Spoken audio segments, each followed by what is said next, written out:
एक mining accident की और उसमें फंसे 33 लोगों की कहानी है ये फिल्म। कहानी शुरू होती है चिली से, जो कि एक अमेरिकन राष्ट्र है।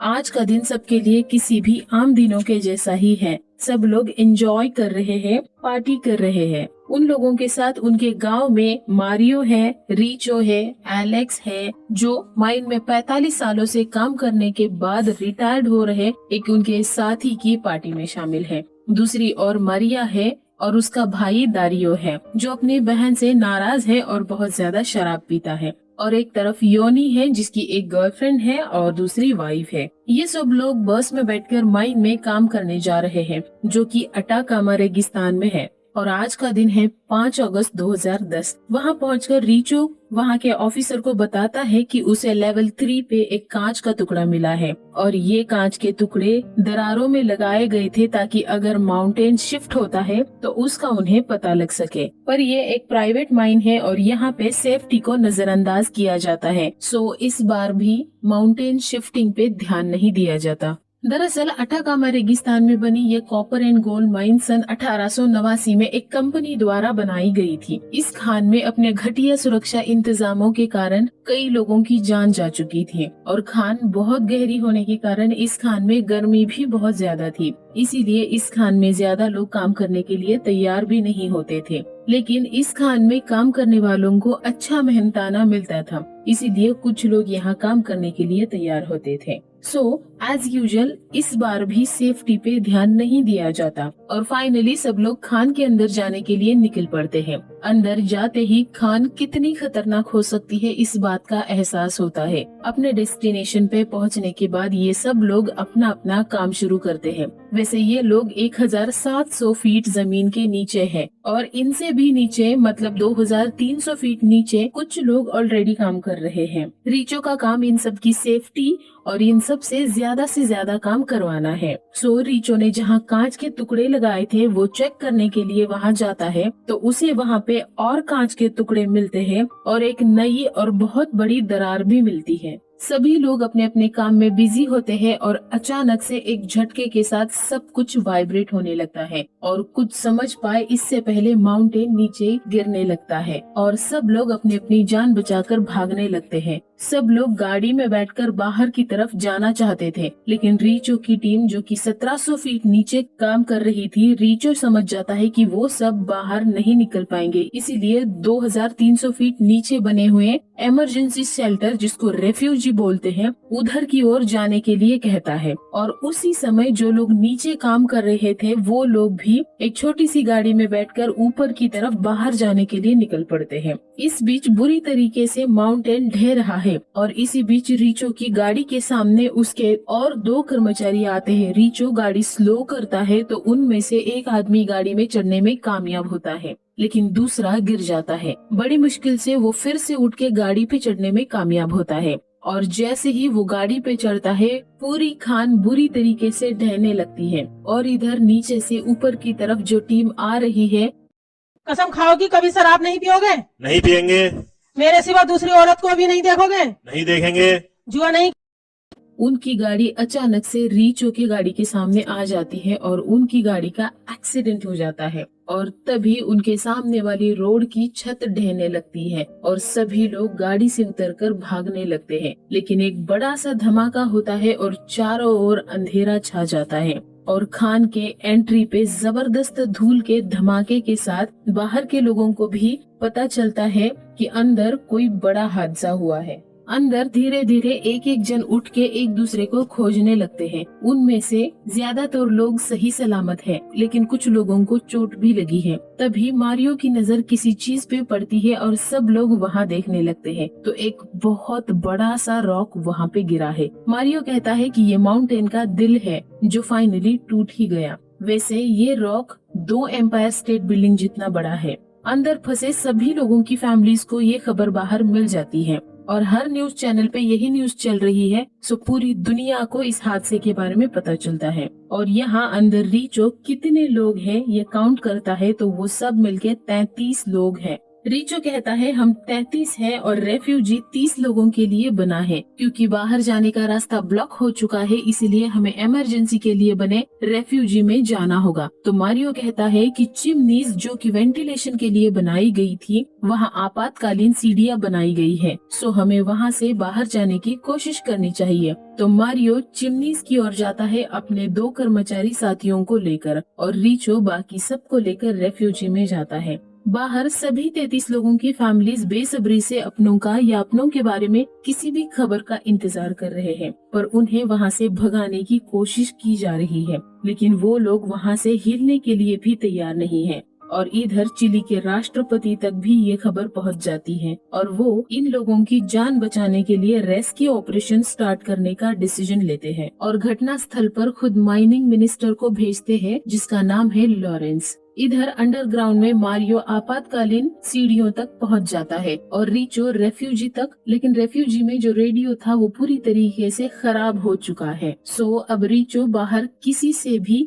कोई भी संपर्क नहीं कर पाएगा।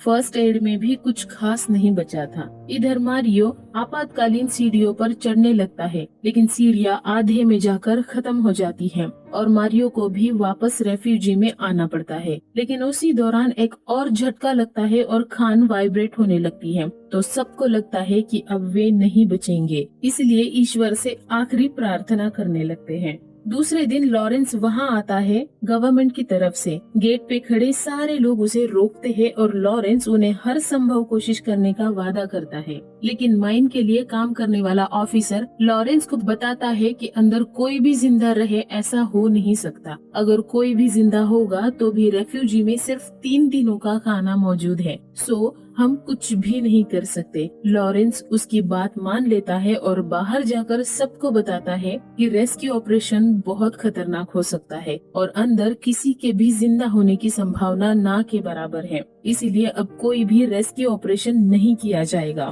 तो इस बात पे गुस्सा होकर दारियो की बहन मारिया लॉरेंस को थप्पड़ मारती है और वहाँ खड़े बाकी लोग भी बेकाबू हो जाते हैं और रोने बिलखने लगते हैं। अंदर माइन में सब लोग कल से भूखे हैं, इसीलिए खाने के लिए झगड़ा करने लगते हैं। तो मारियो उन सबको समझाने की कोशिश करता है कि बस इतना सा ही अनाज है हमारे पास और हमें बचा के इसी को तब तक खाना है जब तक हमें बचा नहीं लिया जाता। इस पे रिचो भड़क जाता है और कहता है कि 100 साल से भी ज्यादा समय लगा है उन्हें इस खान को इतना गहरा बनाने के लिए।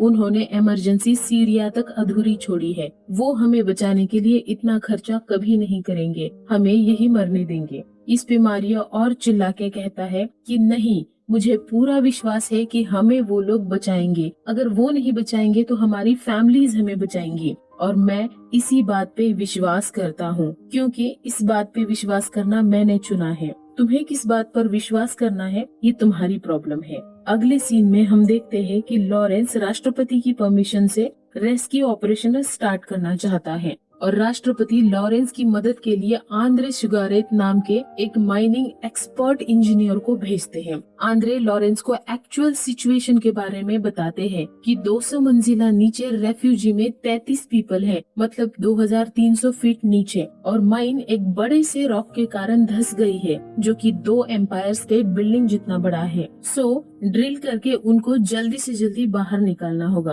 अंदर सभी 33 लोग 24 घंटे के बाद सिर्फ एक बार थोड़ा सा दूध और 2 कुकीज खाकर जिंदा रहने की कोशिश कर रहे हैं।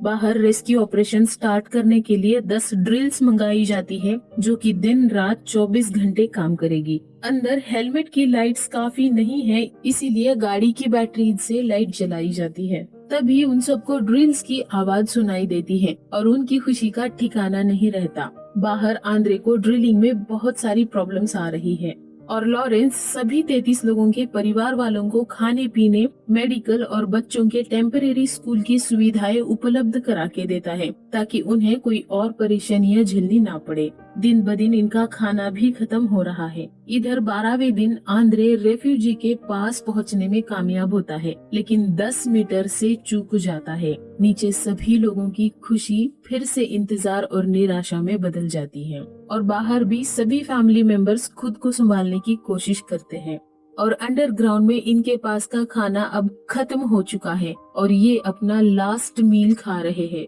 ये सब पिछले 15 दिनों से हर 24 घंटों में एक निवाला खाकर रह रहे हैं और इतने भूखे हैं कि इन सब का लास्ट मील पर उन सबको हेलुसिनेशंस होने लगते हैं और सबको अपने अपनी फैमिली मेंबर्स दिखने लगते हैं जो उनके लिए उनके पसंद का खाना लाए हैं। ये हेलुसिनेशन उनकी जिंदगी का अब तक का सबसे हसीन पल होगा जिसका वो सब रियलिटी में होने का बेसब्री से इंतजार कर रहे हैं।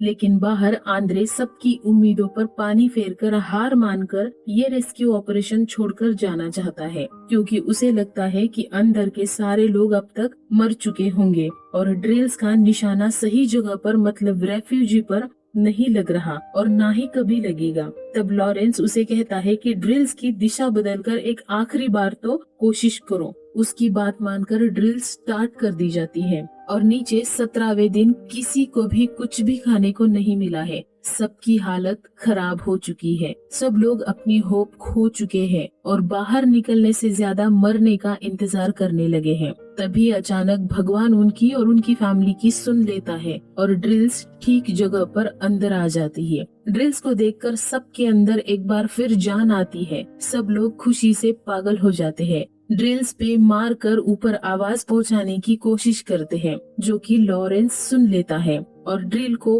पेंट करते हैं और हम सब 33 लोग यहाँ जिंदा है ऐसा एक नोट भी ड्रिल को बांध लेते हैं। अब 100% कंफर्म हो गया है कि अंदर के लोग जिंदा है और एग्जैक्टली कौन सी जगह पर है। उनकी फैमिलीज भी खुशी से पागल हो गई है और पूरी दुनिया भी ये सब देख रही है।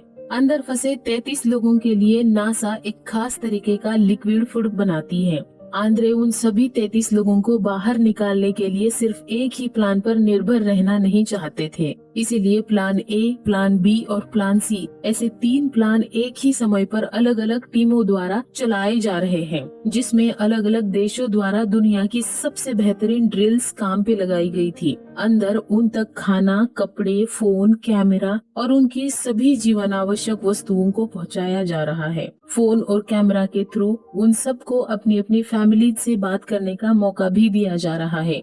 इसी बीच उनका प्लान ए ड्रिल में खराबी के कारण पूरी तरीके से बंद करना पड़ता है। इन दिनों ये 33 लोग पूरी दुनिया में हीरोज बन चुके हैं और उनकी सलामती के लिए पूरी दुनिया प्रार्थना कर रही है।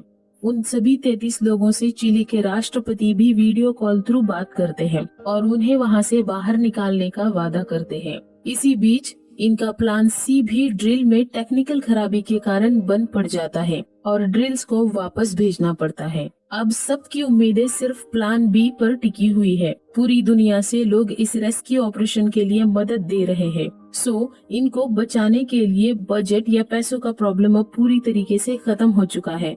अब प्लान बी भी टेक्निकल खराबी के कारण बंद पड़ने के कगार पर है। अंदर ये सब लोग दुनिया से कनेक्ट हो चुके हैं। हर टीवी न्यूज में और न्यूज़पेपर में इनमें से कईयों की रोज तस्वीरें आती हैं। किसी तरीके से आंद्रे प्लान बी रीस्टार्ट करने में कामयाब हो जाता है। अब इनको यहाँ फंसे हुए 58 दिन कंप्लीट हो चुके हैं। आंद्रे और लॉरेंस माइन में फंसे सभी लोगों के साथ लगातार संपर्क बनाए हुए हैं और उनके साथ सही तालमेल से ड्रिल कर पाते हैं और इस तरह से रेस्क्यू ऑपरेशन सक्सेस की तरफ एक और कदम आगे बढ़ता है। 62वें दिन नासा द्वारा बनाया गया एक कैप्सूल वहां पहुंचता है जिसके द्वारा 1 बाय 1 सभी 33 माइनर्स को खुली हवा में लाया जाने वाला है। पर जिस रॉक की वजह से ये हादसा हुआ है वो रॉक लगातार नीचे खिसक रहा है। सभी 33 माइनर्स को खतरे का पूरा अंदाजा दिया जाता है और फाइनली वो दिन उनके जीवन में आता है जब उनको सही सलामत 2300 फीट जमीन के नीचे से जमीन के सतह पर लाया जाना है। और आज दिन है 13 अक्टूबर 2010, ठीक 69th डे जब से वो लोग माइन में फंसे हुए हैं। रात को ये ऑपरेशन भी स्टार्ट किया जाता है और धड़कनें रोककर जिस पल का इंतजार किया था वो आ जाता है और अपने साथ पहले माइनर को बाहर लेकर आता है। ये देखने के लिए हजारों लोग माइन के पास पहुंचते हैं और करोड़ों लोग टीवी पर लाइव इसको देख रहे हैं। और इसके बाद 24 घंटों तक एक के बाद एक सभी 33 माइनर्स को बाहर लाया जाता है। इस मौके पर खुद प्रेसिडेंट भी